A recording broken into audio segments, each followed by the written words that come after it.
Good afternoon, students, and welcome to Frontier Study. Today we are going to revise two idioms from them. First is catch a snooze. The meaning of this idiom is take a rest and sleep. Second is get the show on the road. The meaning of this idiom is you are ready and now let's start.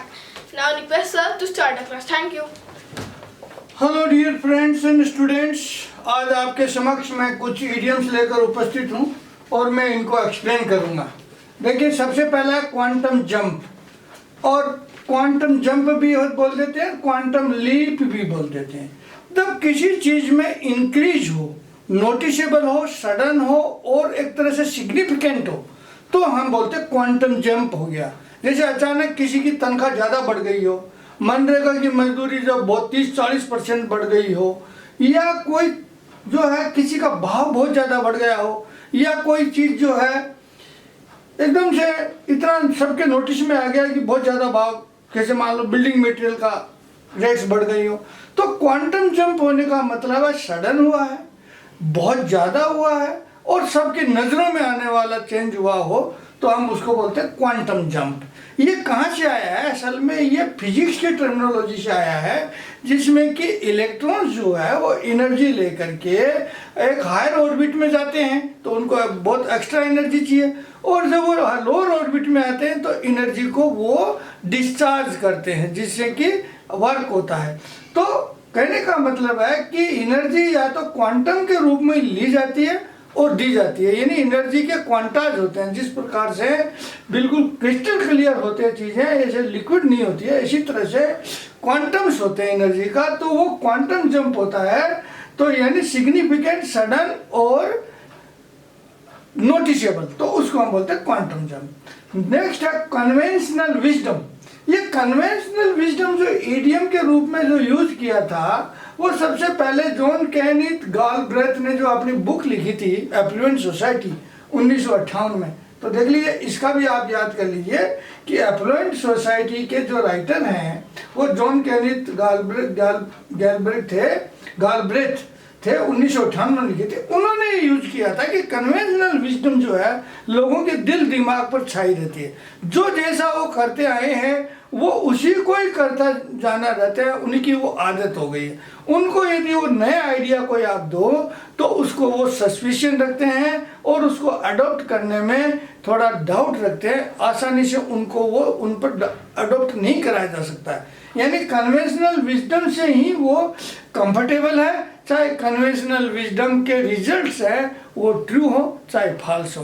तो कहने का मतलब है कि conventional wisdom लोगों के दिल दिमाग पर छाई रहती है हरदम, और नई चीज को वो अडॉप्ट करने में शंका दर्शाते हैं, तो इसीलिए हम कहते हैं द कन्वेंशनल विजडम। टूट वंस ओन हॉर्न।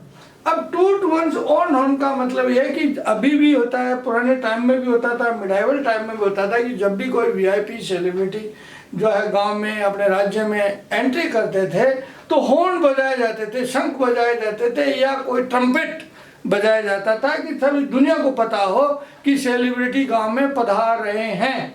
अब यदि अपने खुद ही बजाने लग जाए कि मैं आ गया हूँ, यानी वो ब्रेगार्ड कर रहे हैं, ब्लो हेड है, अपने आप को बहुत बड़ा समझ रहे हैं, जबकि पब्लिक में उनकी वो इमेज नहीं है, यानी पब्लिक उसको नेगेटिव में लेती है, परंतु वो अपने आप की शेखी बढ़ाने का काम करता है। तो he will blow his own trumpet, और कहते हैं टूट is one's own horn. Now left handed या बैक हैंडेड कॉम्प्लीमेंट, यानी आप बढ़ाई तो करते हैं, परंतु बढ़ाई की जो डिस्गाइज में है, बढ़ाई के आप में जो कवर है, उसमें असल में आप उनकी बुराई कर रहे हैं, उनकी आप असल में जो है माइनस पॉइंट को उजागर कर रहे हैं, उनकी कमियों को बताना चाह रहे हैं। बताना तो ऐसे अगले के मुंह पर तो ऐसे बोल रहे हैं कि साहब आप कितने महान हो, जबकि आप ये कहना चाहते हैं कि महानता का इसमें एक तिल भर भी गुण नहीं है। तो इस प्रकार से यदि आप किसी को कॉम्प्लीमेंट करते हैं तो हम कहते हैं कि वो लेफ्ट हैंडेड या बैक हैंडेड कॉम्प्लीमेंट है। Now throw in the towel भी होता है और throw head into the ring, ये दोनों एक दूसरे के अपोजिट है। थ्रो इन द टॉवल का मतलब है जो बॉक्सिंग में जो दो बॉक्सर लड़ते हैं और एक बॉक्सर को ये मालूम पड़ जाता है कि अब उसकी हार निश्चित है, अब ज़्यादा बॉक्सिंग में क्यों खाएं, ज़्यादा मार क्यों खाएं, डिफीट तो होनी ही है, तो वो अपना थ्रो कर देता है टॉवल को, या स्पॉन्ज बोल देते हैं, throw in the on the sponge या थ्रो इन द टॉवल। इसका मतलब है कि उसने गिव अप कर दिया है, हार मान ली है, अब उसको ज़्यादा उसके जो है ना मुक्के नहीं पड़ने चाहिए। तो यदि आप मान जाते हो कि आप मिड वे में ही या आपको एहसास हो गया है कि आपकी हार होने वाली है, आप लूज करने वाले हैं, और यदि आप और खेलते चले जाएंगे तो आपकी ज़्यादा हानि हो सकती है, तो आप पहले से ही थ्रो इन द टॉवल कर दीजिए, यानी आप गिव अप कर दीजिए। दूसरा इसका जो एंटोनिम है वो है throw hat into the ring. Throw hat into the ring का मतलब है आ जाइए, मैं चैलेंज करता हूँ, मेरे से कोई लड़ने वाला हो तो आ जाइए। यानी throw hat into the ring की मतलब मैं तैयार हूँ लड़ने के लिए, मैं कंपटीशन करने के लिए तैयार हूँ, किसी की हिम्मत है तो आ जाइए, वो throw hat into the ring. अब आ जाइए साइंस कर लेते हैं, लिम्नोलॉजी।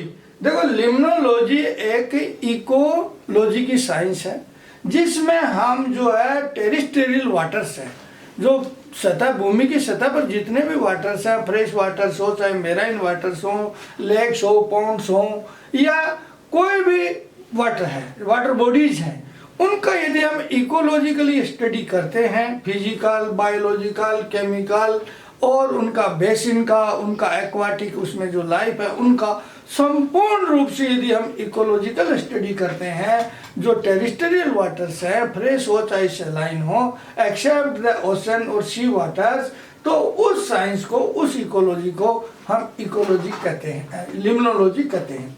तो मैंने आज आपके साथ में ये जो है शेयर किया है, आप कृपया इनको नोट कर लें और हमेशा की भांति जैसे याद करते रहें, ताकि कभी वापस परीक्षा में आ जाए और यही आएंगे तो फिर आपको अफसोस नहीं हो कि बताया तो था सर ने, पर हमने याद नहीं किया।